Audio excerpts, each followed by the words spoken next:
her mother's anger and resentment towards my birth father really clouded things, and she kind of identified me with him too much. And there was a lot of talk initially, but as far as like having a relationship, being in touch and everything, and I'd written a number of times, but didn't really get much of a response from her. So I was kind of bummed about that.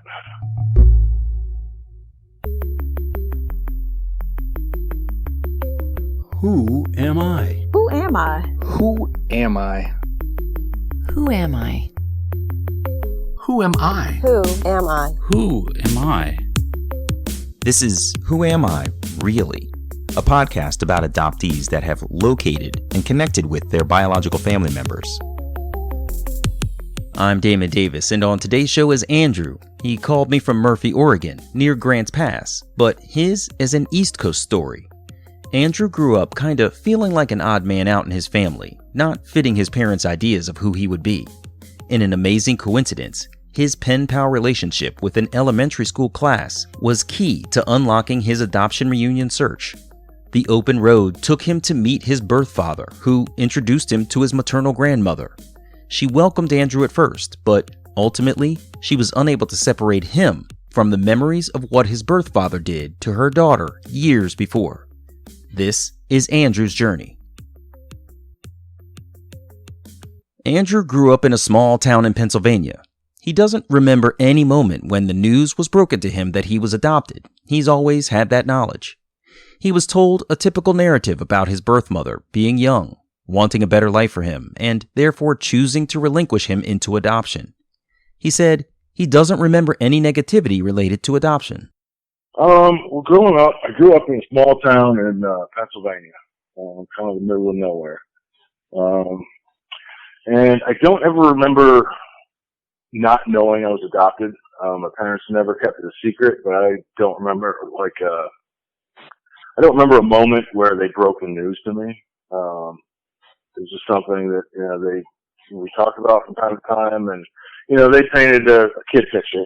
When birth mother was very young, couldn't take care of me, so she wanted me to have a better life and put me up for adoption. And kind of the typical narrative that adoptive parents have. Right. And it wasn't. I don't remember any negativity surrounding it. I think I don't know, the troubles I had with it were mostly involved. I just didn't look like anyone, and I didn't really feel out of place, but at the same time, I didn't quite feel like I belonged. Mm-hmm. And about a year and a half after they adopted me, they had a biological son, my brother, and we were, very different. We were close, kind of in our own way, but also distant. And I could, from the get-go, I could pick up on family resemblances with him and my parents, and then, of course, the extended family, aunts, uncles, cousins. Wow, my brother really looks like them, and I don't. And it was never really a problem for me. It was just something I was always aware of. It was just like a right in my face, everyday thing. From a very early age, I wanted to do a search and find my biological family. When I asked Andrew about his relationship with his brother, he characterized them as, quote, distantly close. They don't see one another much these days, but they used to pal around as young guys. But Andrew also suggested he was a bit of a black sheep that didn't fit his parents' mold, but his brother did and tended to do the right things, seemingly learning from Andrew's mistakes. Andrew said he was just a rebellious teen getting into trouble over stupid stuff. Andrew also said that he and his father butted heads over their conflicting, strong personalities. I think a lot of it actually is my own perception of it. It revolves around my parents' disappointment. From where I'm at now in life, looking back, they always tend to bring up my failures, like what I didn't do, or this or that. And I don't know. To this day, I have a frustrating relationship with them. Andrew and his brother were into athletics, and they both achieved Eagle Scouts. His brother went on to college and got commissioned into the United States Air Force. Andrew said he attempted college and hoped to focus on Army ROTC, but he didn't finish school and later enlisted in the United States Marine Corps when he was 27 years old. Andrew talked about how he didn't quite fit in with his family and how he and his brother had some differing achievements in their lives. So I wondered if he could recall his parents praising him very often. My parents, I'm an artist, and they're kind of morally supportive of being an artist to some extent. They always bring that up. But it seems like it's kind of like a consolation prize. Like, well, you didn't finish college, but you're a great artist. And it's always to throw in the college part. Interesting. And, I never really settled down with a career or anything. I've always kind of bounced around from different job to job. I mean, I've tried some different things. They just never panned out. After a couple of years, I either get burned out or, whatever the case is, just not real, stable. And I think a lot of that actually has to do with me just trying to figure out who I am, my identity. I joked with Andrew that there was probably zero time or ability to search for his first family while he was in the Marines, and he agreed. But he said he would have started his search at 10 years old if his parents would have let him. He expressed his interest in searching way back then, but his parents always sprinkled a measure of caution over him, reminding him to be careful because you never know what you're going to find. But Andrew had his own feelings about his need to know. I don't care if they're serial killers on death row. I need to know where I'm from. It doesn't matter who or what they are. I'll get to that when I find them. And, I tried articulating that as a young child, and they were like, no. When you're 18, we'll help you get started. And then, which they did. Andrew's adoptive parents gave him the name of the religious organization that served as his adoption agency in upstate New York. He got his certificate of birth registration, which is not an actual birth certificate. Andrew wrote to the organization about his search, and they replied saying they could put him on a registry where if his birth family also wanted to meet, they could pair him up with his first family. He made time to get on the Soundex reunion registry, which ultimately yielded nothing. But his outreach to the adoption agency returned his non-identifying information, something he didn't even know he should be asking for. Andrew learned some details of his supposed heritage, age of his birth parents at the time of his birth, hair and eye colors of his birth parents, and other physical traits. Those were huge details for a guy who didn't look like anyone in the family he grew up in. I asked him what it was like to see details about the people he came from. It was monumental. It's hard to really explain why. I guess it's just because I never knew. The family I grew up with, which, I consider them my family. But, they knew they could trace their family back, 3 or 4 generations, 5 generations maybe. They knew that they originated from Germany. My grandfather, Opa, as they called him, which was my adopted mother's father, was an off-the-boat immigrant from Hamburg, Germany. Oh, wow. Obviously, they knew their family background pretty well. And it was always just frustrating not knowing, where my heritage, where my lineage comes from. And it was always frustrating not knowing that. And finally having at least a little piece of it was huge. I mean, I must have read that letter 100 times. That letter, with new information, was a vehicle to open discussions with a lot of people about his personal history. He said he was pretty bold about sharing the information in the letter with a lot of people because it had some good intel about his birth parents and it outlined the situation around his conception. It was a pretty unique situation where, people would have remembered that because she was very young. She was barely a teenager, and my birth father was in his mid-20s. Wow. And in the early 70s, that was not a good situation. And how he didn't get in trouble, didn't get arrested or skated out of a statutory rape charge, I don't know. But I think it was because my birth mother's family didn't want to press charges. They were afraid of him. He was probably not the nicest guy, and a lot of that comes from his own upbringing. Pretty rough. A detail that stood out for Andrew in the information he had was that his paternal grandfather was a jewelry store owner in that area of New York State. Andrew accumulated a list of jewelry stores and jotted down their phone numbers. He said later, after finding some biological relatives, he realized that the second jewelry store on his list was the family store. But what was more important in his journey was a coincidence that happened out on the open road as a long-haul truck driver. In 1997, Andrew became pen pals with an elementary school class in upstate New York. He would write to them to share where he had been around the country and what kinds of things he had been hauling. By corresponding with the class, Andrew also got to know the teacher.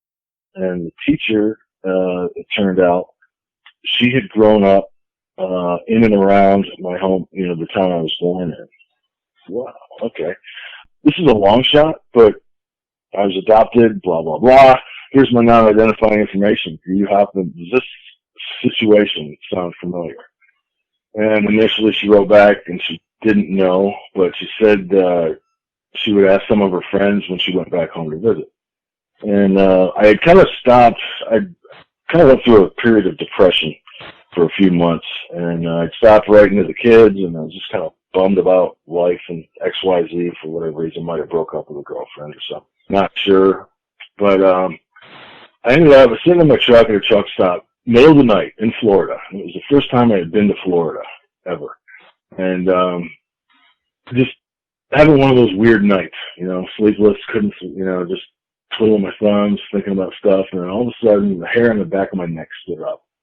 And I'm like, because I'd gotten a letter from the teacher that I'd never opened. Anyway, I realized, I never opened that letter. And then suddenly I just, every cell in my body just went on, override. I'm like, get the letter, open it up right now.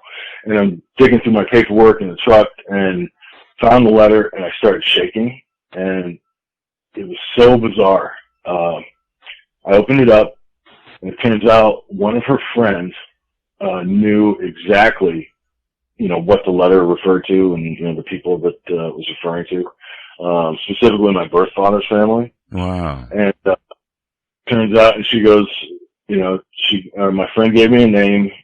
They wanted to leave their name out of it because they didn't want to get involved, but they also felt that I had a right to know. And she goes, well, I looked around, I checked the phone book, and I'm pretty sure this is your biological uncle, and this is his phone number. I looked it up when I was visiting. A few weeks later, Andrew was in Pennsylvania at a friend's house where he had decided to call the number the teacher had given him. When Andrew called, he asked for his Uncle George. They talked a bit, and Andrew delicately asked some questions to try working his way up to the main reason for his call. He was also trying to keep his own emotions in check. And, trying to contain my excitement. And everything lined up. I think initially he thought that I might be thinking he was my birthfather, but he's like, no, I was in the army. I was over in Germany at the time. I'm like, no, I don't think it's you. No. I wasn't accused. I wasn't saying it's you.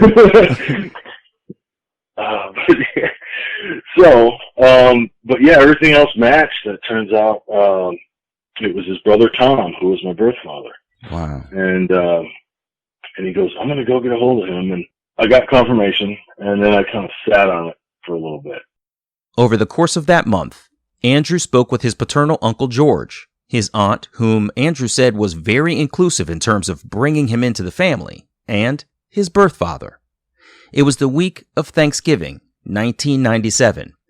Andrew had a couple of days off, and he was back in Pennsylvania. He parked his big truck, then made the trip up to New York, where his paternal family were gathering. It was weird. I was actually surprised at how emotional I was not. I was almost kind of numb, and it was more, at the time, it was more about, finding my birth mother, because that's where I felt the most connection and the most loss. But it was still interesting, and it was still very important. So what was the setup? Where did you meet him, and how were those first moments? We initially, my aunt facilitated it. She would come to my place, and then we'll drive over to Tom's house. And, so we went there first, and, I took my girlfriend at the time. And, she went with me, fortunately, and, I didn't realize how awesome that was at the time. And, she and I have since kind of reconciled because, we broke up shortly after that, but, we're friends to this day. We went up there. My aunt, facilitated it. She drove us over to my birthfather's house, and, I met him. And I was really shocked because I really don't see a whole lot of resemblance. I look a lot, I found, later on I found out that I look a lot like two of his, other brothers, that had since passed away. I was really shocked. And, but yeah, we met, and, it was very bizarre, cause he, I don't think it was all that sentimental for him. Mm-hmm. If that makes sense. I don't think he grasped how important this was for me. And he's kind of, I think he kind of stops maturing on an emotional level in his teen years. He's just kind of stuck, and it's not really, I'm not saying this is a criticism. It's just how he grew up, what he went through, and who he is. It's, he's just stuck. But at the same time, I don't know, it was still really good to make that connection. And, I had hoped for more, at the time, but, we drifted apart over the years, fairly rapidly. I ended up visiting him a few other times since then, but, So the anyway, meeting was more of a novelty, sort of a check the box, let's find this guy, and once you did, there wasn't really much there, huh? Not a whole lot, at least not at the time. But yeah, we spent the day, at least a solid afternoon together, and went out and had dinner, and all this while I'm trying to very gingerly approach the subject of my birth mother, and I really didn't want to hear a whole lot about her from him. I just wanted to find her. And, so I kind of offhandedly mentioned, so what do you know about my mom? And, are you in touch with her? Can you tell me anything? And, he hadn't seen her in, I think 6 months after I was born might have been the last time, back in the mid-70s. Mm-hmm. It was the last time she had contact with her. But, I guess she had seen, my maternal grandmother a few times. They lived in the same town, and my step grandfather, grandmother's, husband. And we ended up calling her, from a payphone outside this restaurant. And he got on the phone and he called her up and said, "Hey, it's Tom. I'm here with our son." And I could tell this kind of, it rattled him. And, it was like, just a real short blah, blah, blah. And, "Here, do you want to talk to him?" And he gave me the phone, and I could feel the tension in her voice. She was just very trying to contain herself with every, as much as she could. She's like, "We really want to meet you, and we want to get into contact, but that man is not allowed in this house." And just, she didn't drop a bunch of F-bombs or anything. It was like a very, very calm and controlled, he's not welcome here, period, the end. Don't even think about it. Mm-hmm. And it was real short. I'm like, I get it, I understand, and I'll be in touch. And, here's my number. I got her number, and that was it. And I just feel how much chaos, must have surrounded my birth, which really didn't surprise me, because I think my intuition kind of told me that already. And I may have felt it as an infant, even, in the womb. I think I felt that, and I still carry it. You felt what from her, you said? I felt all the tension and, the resentment and anger and the chaos that surrounded my birth. Wow. That's fascinating that you can identify that. Yep. Yeah, when I was growing up, I think a lot of that stuff didn't make sense. that much. But looking back, it's like, yeah, okay, that's what I was feeling. And I really believe that, things that happened, when we were in the womb and, pre-memory, pre-consciousness, we still pick up on all that stuff. And, there's been so many times, I've heard other people talk about it and, just that gut feeling. I've learned to trust gut feelings. Like if something says, like, yeah, that's what it was, then that's probably what it is. If you trust your intuition. So Andrew was there looking at his birth father and was that much closer to meeting his maternal family because he had his grandmother's phone number. Andrew met two of his maternal uncles on that trip too, and they were astonished to see how much Andrew looked like two of their brothers, Andrew's other uncles, who were both deceased, unfortunately. That was kind of wild for Andrew because as he looked at his birth father, he didn't think they resembled one another at all. The next day, Andrew drove back to Pennsylvania. He took a nap in his truck, then got back on the road hauling a load to New York City. He was alone in his rig with miles of road ahead of him, leaving plenty of time to review the surreal experience he just had. Andrew was also feeling like he was only halfway down the road to finding his first family. He still had to make the maternal connections. Halfway to New York City, Andrew stopped in a rest area. During that break from driving, I ended up calling my grandmother, and I was going nuts just thinking about it. I'm like, hello, this is Andrew, and I understand. I forgot exactly what I said, but it was basically something to the effect, and I babbled a lot too. I'm like, I get it. I know why you're upset. I know how old my birth mother was. I know how old he was at the time. Mm-hmm. I can kind of put enough things together that it was a very, very difficult, chaotic situation when I was born. But the bottom line is I really want to meet my biological mother and get to know her. I understand who and what he is, but it's also not who I am. And anyway, whatever I ended up stammering out in that message, worked because, there was no cell phones at the time, but I had a voicemail through my trucking company at the time.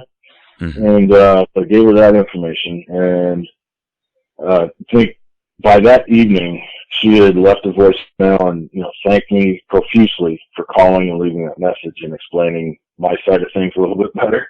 Mm-hmm. And, she said, we definitely want to meet. And, here's your birth mother's, phone number. And she's down in Florida. Andrew made his way across the country. One trucking delivery took him out to Wisconsin. He picked up another haul and headed back east toward Toronto, Canada. On the way, he stopped at a rest area in Chicago. It was 2 a.m., and Andrew decided to check his voicemail. And there she was. So yeah, finally heard her voice for the first time. She definitely wanted to meet and get in touch and get to know me. So it was like, it wasn't like I don't want to have anything to do with you. I'm sorry, blah, blah, blah. It was, not like some of the horror stories we hear. But, it was positive and, finally. And I just, sat down and cried for a few minutes and got back to my truck and got back on the road and continued on. Wow. That's a funny thing too. I sometimes reflect on my own reunion, the deaths of my parents, various emotional things. And it's those moments when you're alone on the road or you're standing alone in the shower. It's these moments when you've got full access to your mind in the privacy of some moment. And I would imagine being a trucker on a long haul and you've just heard this voicemail. I mean, you must have just been in your head for miles and miles. Yes, quite a bit. I called up my dispatcher and I explained to him, this is in a voicemail again. I rambled on, and I said, look, this is the craziest situation ever. I know, we hardly ever talk. I get load assignments, and that's it, and then he runs me around the country. And I explained to him that I just located my biological mother as adopted, and she's down in Florida. Can you get me a load to Florida with a couple extra days. And I had requested, certain locations and times, as far as that goes, and he's never come through. All of a sudden, I got a load assignment from Mississauga, Ontario, almost to where my birth mother lived in Florida, with 5 extra days. Oh my gosh. Wow. And, yeah. That's incredible. Yep. So I get the load, I'm just, wow. So I go back to the border. I crossed into the United States through Niagara Falls, which is right down the road from where I was born. And I, gotten back in touch with my grandmother, and I explained to her, okay, so I have time. I have a load delivered down to Florida. I'm passing right through, and I have a day. I have an extra day up here. I could stop, visit, and so we did. It was that Friday night. I parked my truck in an old Ames parking lot. If you remember those old Ames stores. Mm-hmm. Parked at Ames. They met me there, and they took me back to their place. And that's actually Friday right after Thanksgiving. And went back to my grandmother's place. And this is actually the house where my birth mother lived. And I met my grandmother, my aunt, and she was actually pregnant with my cousin at the time. Oh, really? And I saw a photograph of my birth mother for the first time. And I ended up speaking to her on the phone as well, for the first time. That was the first time we weren't playing phone tag, voicemails. And I told her too, hey, I'm on my way to Florida and I have some time off. I just wanted to kind of confirm, are we doing this, Are you willing, to meet, and do you want to? And, she's like, yes, absolutely. And, it was just, and that was the part where it was you're right on the edge of that roller coaster. It's about to lose gravity going down the hill. Yeah, right. And, it was surreal. That's a great analogy. I love that. Yeah, that's what it felt like. On the way down the East Coast, Andrew stopped back in his hometown, visiting briefly with his parents and his brother. He shared that he had found his first family, had met his birth father and his maternal grandmother, and was on his way to meet his birth mother. I think they were, I don't know. I'm still not sure where they're at. I just know they're kind of emotionally distant when it comes to this subject. They have a very hard time talking about it. And I think I wasn't quite aware of it. I wasn't as aware of it at the time. And I kept trying to reassure them, look, this is not, I'm not doing this because I'm looking for replacement parents. It has nothing to do with that. And just always very kind of cautious about their feelings. And I don't even think they quite understood that part, or either understood it or accepted it. Haven't really connected with them on that. Andrew got back on the road to make the long drive down to Florida. He pulls into town with his 53-foot tractor trailer and looks for the gas station in his birth mother's area with a dead-end street where she had seen big trucks parked before. As he backed his rig down the road, Andrew realized he had been to that very spot a year and a half before that moment. He parked the truck, then verified with the owners of the gas station that it was okay to leave it for a day or two. As he sat in the truck waiting, Andrew's birth mother pulled up in her black SUV. I got out of my truck and I closed the distance, walked up to her, and I was just, it was like almost, I don't know, speechless, and we hugged each other and just kind of looked at each other and just smiling. And it was it wasn't quite as monumental. I think it was because I saw a picture of her at least, so I was kind of prepared. Yeah. But and she's very young still. She was in her mid to late 30s at the time. See, I was 23, so she would have been 37. Wow. Yeah. And it was just crazy. So then it was all right, well, she lived like a mile up the road, and we just basically hung out for the next few days, and I couldn't even tell you what we talked about. It was like a little this, a little that, just sort of like, I don't know. Yeah, man, it's all a blur. Yeah. But it was definitely positive. I remember the first photograph we got. I still have it in my wallet. It's the first photograph of she and I together that evening, that very day. Wow. But then it was like the Monday after Thanksgiving. So over the course of may have been Tuesday, but it was over the course of 8 or 9 days where I met everyone. It was pretty intense. When I got back in my truck and I got back on the road, I think within 10 minutes, it was waterworks, onion cutting. I just started crying, and it felt like I cried for 2 weeks straight. Completely overwhelmed. Well, I don't know, not overwhelmed at that time. It was more like just a release of like, I know where I'm from now. And, it was, I functioned. I got from point A to point B with my deliveries, did my job. But anytime, I had 5 or 10 minutes or, at the end of the day or whatever the case was, if I wasn't driving, I just, uncontrollable tears just came out. And, just could not stop crying. Felt like 2 weeks. It might have been a week. I don't know. But it was significant, every day for a little while. Could you have predicted that it would have been such a release for you at all? I mean, this sounds like you opened a spigot of emotion that you didn't even know had such pressure behind it. No, I never. I think maybe consciously I didn't realize that it would have been that much of a release and a relief.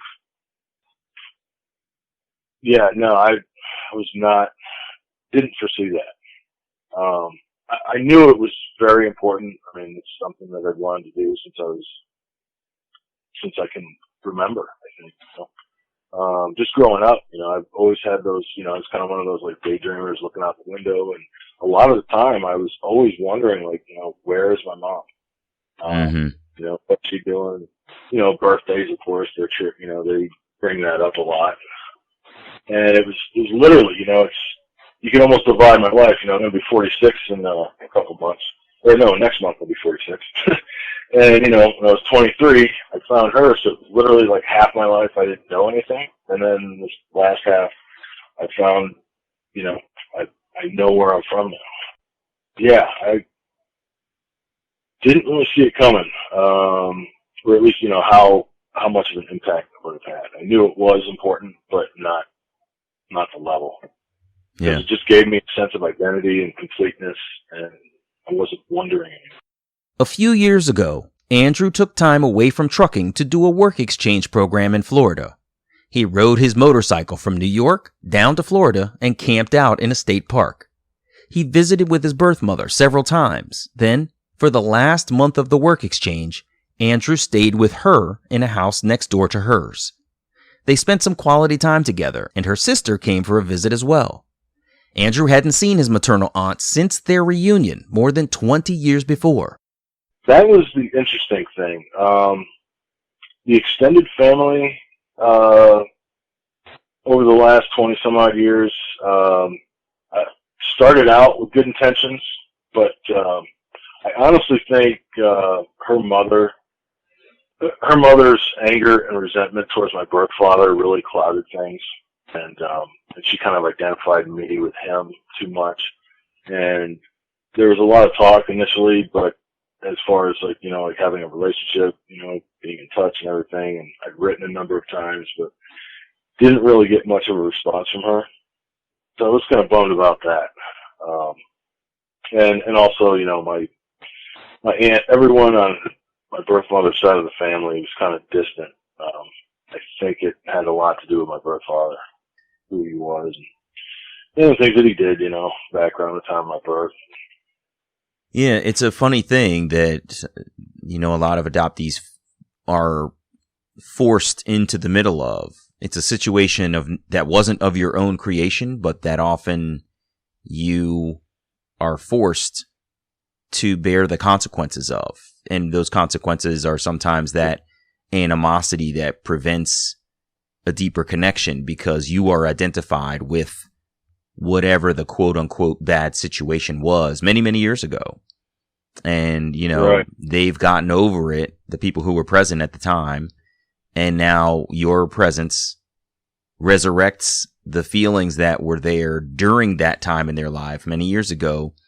And they just attach you to that negative feeling. It's really tough to get over for some people. Yeah.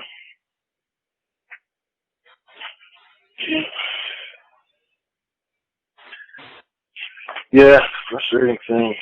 Because I know this actually kind of leads into kind of the current chapter. Started a little over a year ago. I don't know. I've never, it still has always felt like there's something missing. And I actually have a younger half sister and an older half brother on my birthfather's side.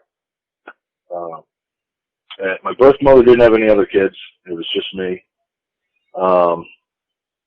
But on my birth father's side, I have two siblings, and I've been kind of searching for them on and off. And I finally, a friend of mine, Search Angel, located my half sister right around November. It's been a little over a year ago, and sadly, I reached out, but didn't get a response from her. But I still kind of can do some information gathering on Facebook and see a little bit of her life and what's going on. Mm-hmm.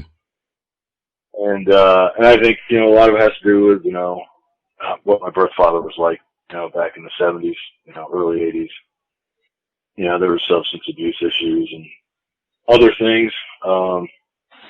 But yeah,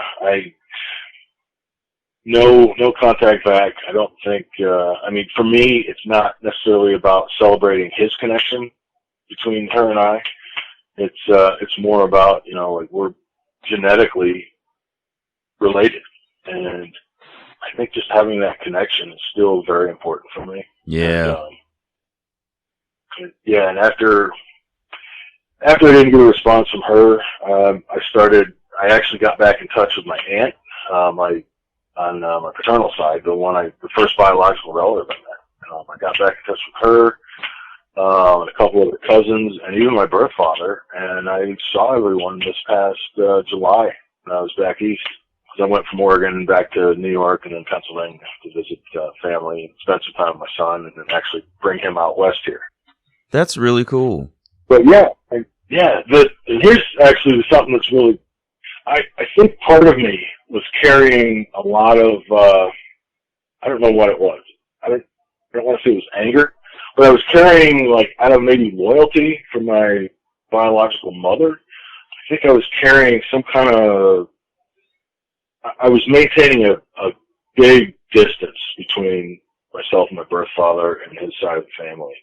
And through some therapy, I've been through all kinds of different therapies, trying to find peace and live life a little bit more successfully maybe. But I found that, all that anger and resentment and distance is not mine. If I separate all the other junk and I just look at the situation where that's my biological father and that's his side of the family, I don't necessarily approve of what he did or, the circumstances around my birth, but that really, I can't take responsibility for that because I had nothing to do with it. That's right. All of that. And so, I reconnected with him, and we had kind of a mini family reunion this past July, and it was phenomenal. The first place was I went to my cousin's place, and he said, "Welcome home." And wow. Of all my adoption reunion experiences, nobody had ever said that. And it's just the way he said it and timing and everything, I was floored, and it was like, wow. Yeah, thank you. We ended up having a mini family reunion at Uncle's place, and he was even saying that, the family doesn't get together like this at all. Like, this is because of you. Oh, wow. What? It was people that I had met briefly, 22 years ago, and, drifted out of touch, but, things are different now, and, we're everyone's a little bit older and wiser and better perspective on the world, and just got together and had a great evening. That's amazing. Wow. It's crazy how time can heal and let you find a different pathway to connecting with people, you know? Yeah, definitely. That's really cool. I'm glad that you got that welcome home. That's not something that everybody gets, and it sounds like yours came with a second coming and a connection, right? Good for you, Andrew. That's amazing. Well, thank you very much for taking time to share your story, Chief. This was fascinating to hear, and I didn't dive into it, but I got to tell you, I was blown away with the coincidence that you dropped on us with the connection to the school teachers, having been pen pals with her students, and then her being the connection that unleashed all of your ability to find these people. I mean, that's just an amazing coincidence, man. Yeah. I guess part of me always believed that, I mean, it's a small world, you never know. And I think me being very bold about, not being afraid to share my story and what I was trying to do with people, with complete strangers, as it happened a lot of times. Like, hey, this is me. Can you help? Do you know anything? Yeah, that boldness can be a game changer, and I'm glad you found it within yourself to do so. So, congratulations on the reunions, and I wish that certain parts of it had gone better, but this is kind of what we have to endure as adoptees in reuniting, right? All right, dude, take care. Thanks so much for the call, man, and I wish you all the best. All Absolutely. Right. Thank you, David. Take care, Andrew. Bye-bye. All right. Bye. Hey, it's me. Andrew's experience as a trucker was such an interesting undercurrent to his reunion journey. It was really cool to hear about him being pen pals with an elementary school class and boldly connecting with their teacher, then unsealing that letter in the wee hours of the morning, calling his birth mother from a rest stop, and getting his dispatcher to schedule an extended journey to Florida to meet her for the first time. It was interesting to hear that his maternal grandmother's deep scarring after what happened to her daughter in the past prevented Andrew's extended maternal family from making connections. I understand, but I wish she could have seen Andrew for who he is, not a shadow of his birth father. On the other side, it was great to hear that Andrew was able to be the reason for a family reunion that brought his paternal family together like never before. I can only imagine how amazing it must have felt to hear the words, "Welcome home." I'm Damon Davis, and I hope you'll find something in Andrew's journey that inspires you, validates your feelings about wanting to search, or motivates you to have the strength along your journey to learn, who am I, really? If you would like to share your adoption journey and your attempt to connect with your biological family, please visit whoamireallypodcast.com/share. You can follow the show at facebook.com/WAIReally or follow on Twitter at WAIReally. If the show is meaningful to you, you can support me with a contribution to keep it going on patreon.com/WAIReally. Please subscribe to Who Am I Really on Apple Podcasts, Google Play, or wherever you get your podcasts. It would mean so much to me if you took a moment to leave a 5-star rating there. Those ratings can help others to find the podcast too. And if you're interested, you can check out the story of my adoption journey, Who Am I Really? An Adoptee Memoir, on Amazon.com, on Kindle, or as an audiobook on Audible. I hope you'll add my story to your reading list.